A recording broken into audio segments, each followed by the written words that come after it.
Third time lucky. If this doesn't work, God help me. I'm going to tidy up this room now, and then I'm going to try and fit this charger on the motorbike. So it looks like it is getting a charge.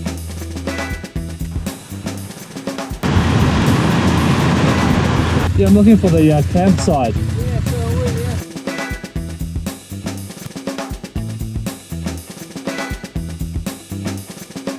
I'm not too far off Striding Edge. Visibility is not so good. I was going to stick around till 7 because that's when it was supposed to clear, but it's not looking too promising.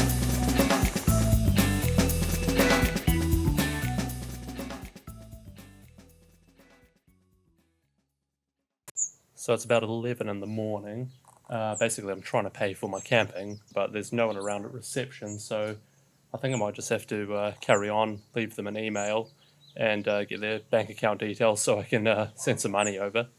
The body is definitely a bit sore today after all that hiking with the backpack on, so I think today's just going to be about carrying on up north into Scotland. I'm going to cross the border and I'm going to spend the night in the Galloway Forest Park.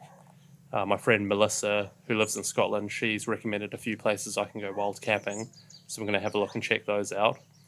But man, I'm a bit livid because the weather is so nice here today, and if I did the hike I did yesterday today, I would have got epic views. So you can only do so much with mountain weather.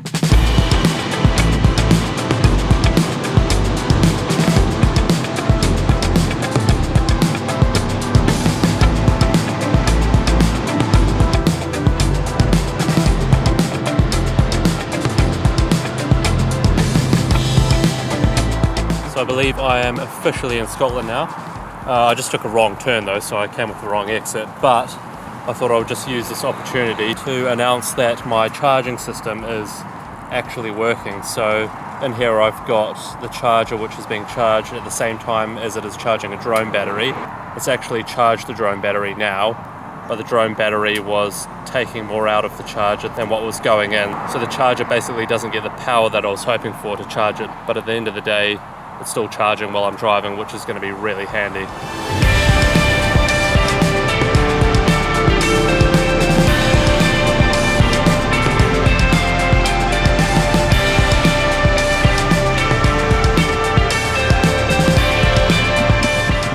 As I weaved my way through the Scottish backcountry, memories of my 2018 motorbike tour around Scotland began flooding back to me. Scotland is such a special place, and I knew I was going to be in for some incredible scenery with the days to come.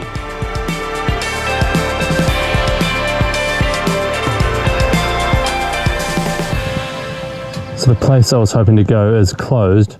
I think there is a way around the other side, so I might try that. But failing that, there's some pretty cool little spots to camp down by the lake here, so I think that'll do the job as well.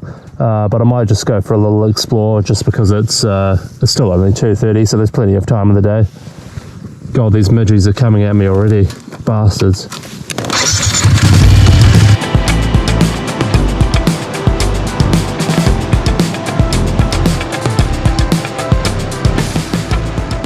Reached another dead end.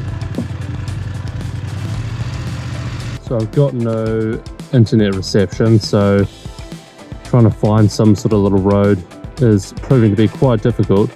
Basically I just want to camp near a little lake somewhere, but all the roads seem to be forestry dead ends and that type of thing. So there is a car park just here, so I might go check that out and just have a little wander and see if I can find something.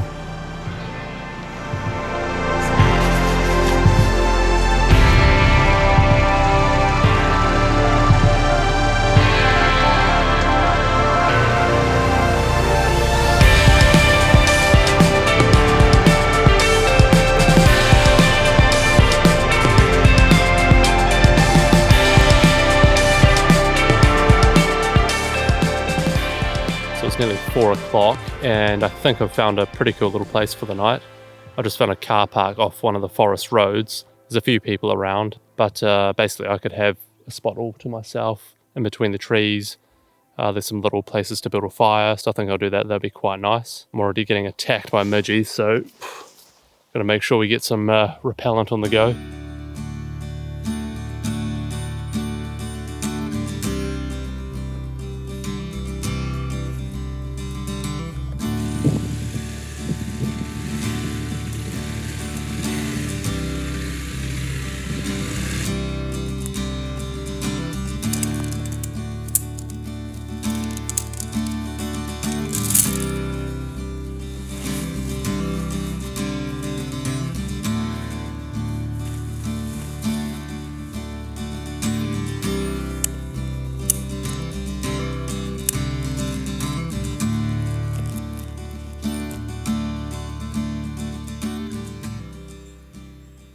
Alright, so I'm just going on a firewood mission. Just going to find some kindling first and then get some bigger bits so we can get this going. Feels pretty dry. I think this is pretty dry as well, hopefully. So these branches have some really nice dry mossy stuff on it, so made a little bit of a starter here with the kindling. We'll give that a light and then we'll add in some bigger bits.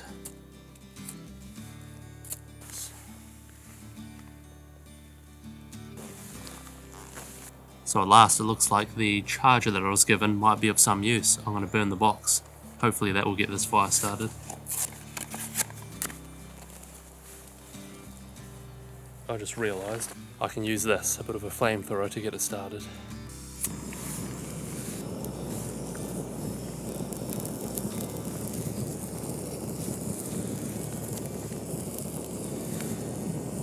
As it turns out, the wood wasn't quite as dry as I thought, but with a bit of patience and perseverance, fire was on the cards.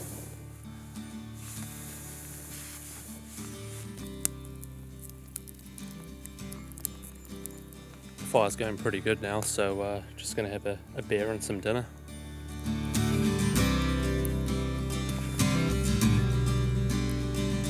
Despite having a bit of a battle on my hands with the midgies, it turned out to be a glorious evening. There's nothing quite as rewarding as finding your own free place to sleep the night when you're on the road.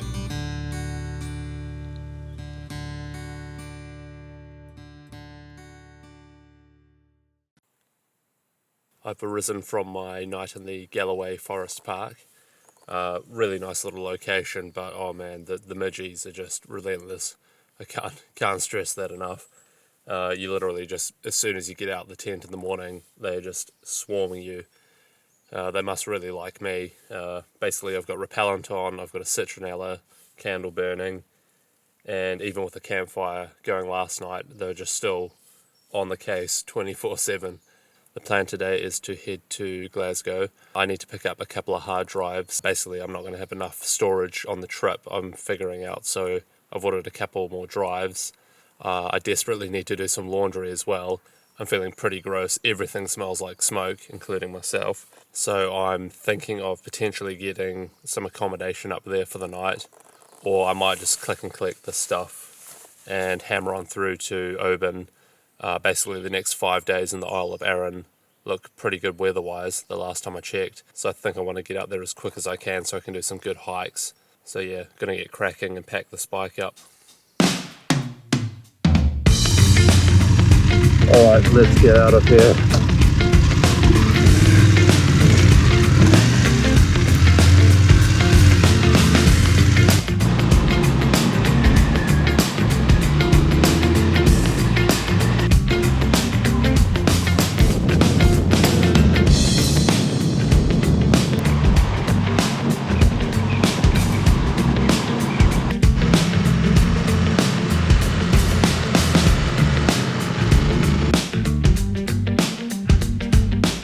So I've just arrived in sunny Glasgow. It's about 24 degrees, so it's bloody boiling. I've just arrived on the road where apparently the Airbnb is that I've booked. However, it's in the middle of an industrial area, so I don't really know what's going on. But they still haven't confirmed my reservation just yet, so I think I might cancel and see if I can find somewhere else.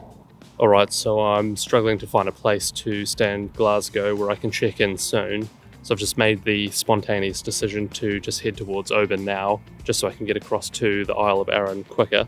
So I'm going to be heading through Loch Lomond, which will be a beautiful drive.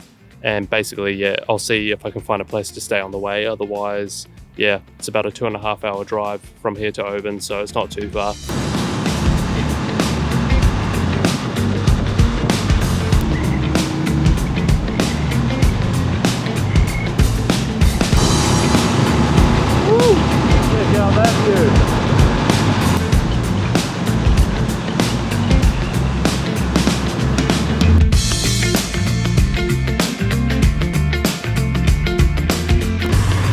Pulling down into Oban now.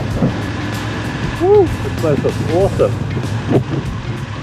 During a pit stop I made earlier in the day, I found an Airbnb that I booked for the night. Time to find it. Down here somewhere, I believe. Number 3.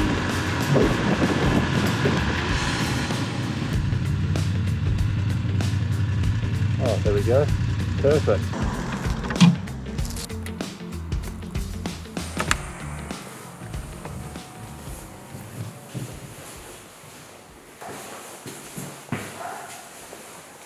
Can't seem to figure it out. Might have to give them a call. Oh, it's on the other side of the road. There it is. That's me.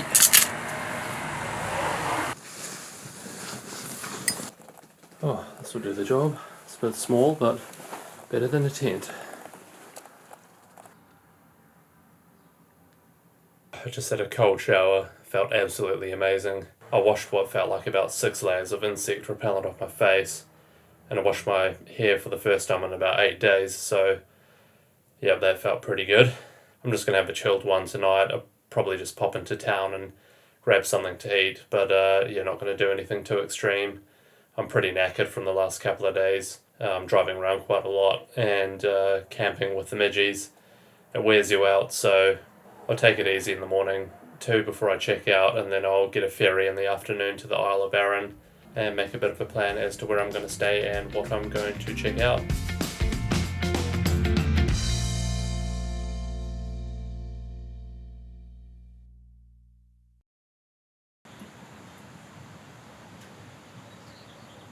So it is the morning of day 9. I think it's day 9.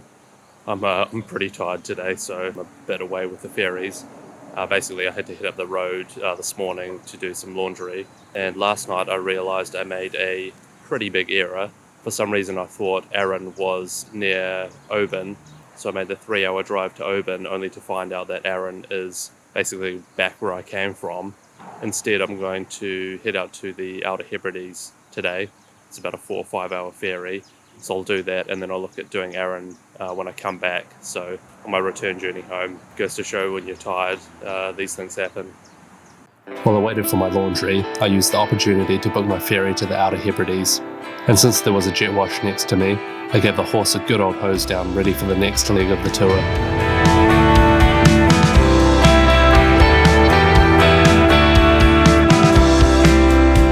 I visited Lewis and Harris in the Outer Hebrides 3 years ago. This time round, I decided to check out Barra before continuing to Uist.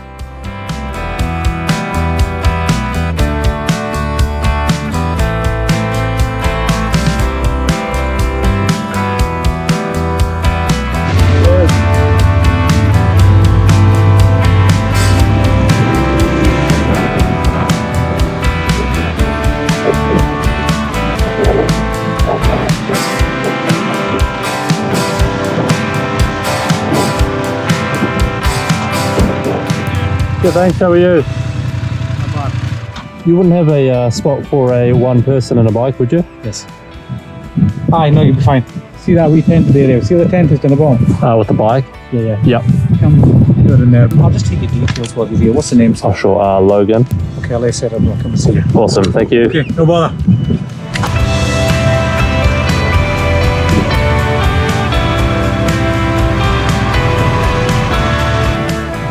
Put this under here so the bike doesn't have a little fall. Perfect.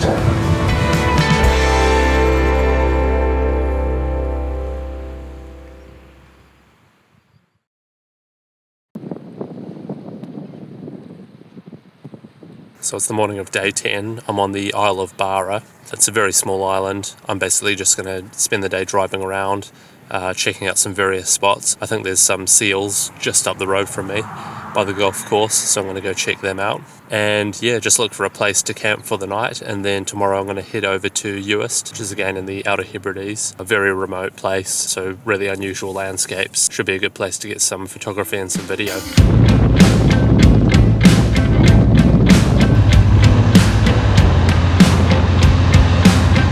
I have absolutely no idea where I am or where I'm going, but it's just quite nice cruising around and getting lost, seeing what we can find.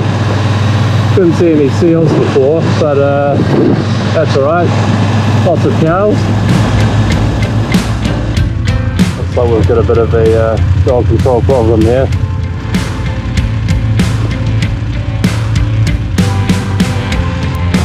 Thanks guys. One of the things I enjoy the most about exploring new destinations is being surprised by the unexpected. I never look too much into where I'm going, so I'm free of expectations. As I approached Castle Bay, Kishmill Castle gave me the surprise that I was after. The castle was built in the 1400s. It was originally a 3-story tower house built by the MacNeil family. Many of the family moved to America, which led to the decoration of the castle in the 1800s. However, Robert MacNeil returned to Barra in the 1930s and bought it back, restoring it before his passing in 1970. Apparently, Historic Environment Scotland now lease Kishmill with an annual token rent of £1 and a bottle of whiskey. Not a bad deal that. A short ride up the road led me to yet another surprise, a sight that definitely was the most unusual of the trip so far. So I'm just sitting on some sand dunes, and then all of a sudden I see a bunch of cows strolling straight down to the water's edge. In all my life I've never seen anything like that before. Being only 13 miles around, the ring road around Barra didn't take me too long to complete. I decided to jump on the ferry and continue to Uist. Just make your way down, the man on board will direct you, okay? Cool, thank you.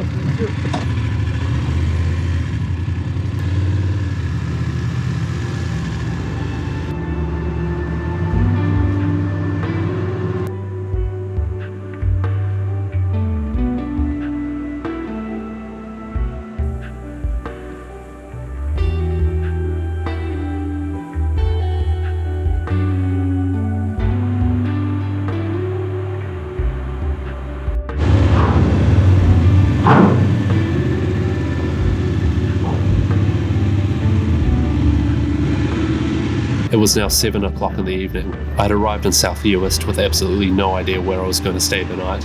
I spotted an interesting shaped peninsula on the west coast on my map, so I thought I'd take a gamble and see if camping there was a possibility.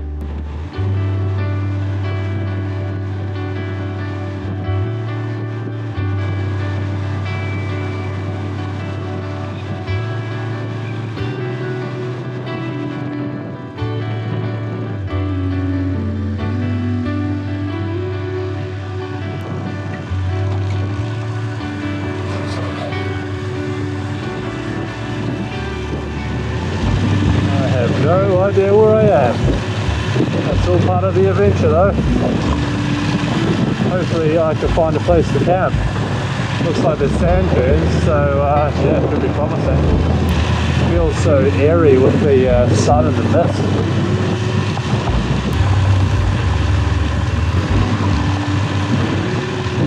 Oh yeah, looks like there's some other people camping out here. No problem.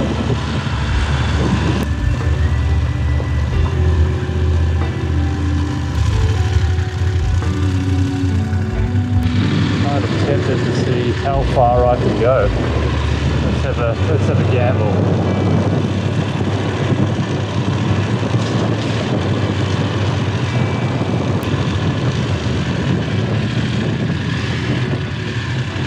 Oh god, these things are a bit slippery.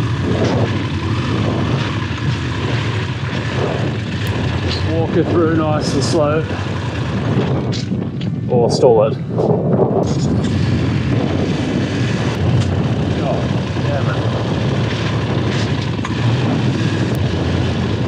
This is why you need off-road tyres.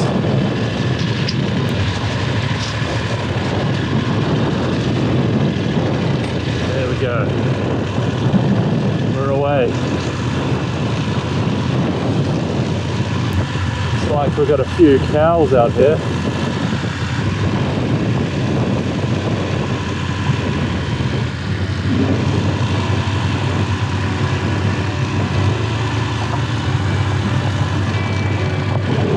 Well, this is as far as we can go.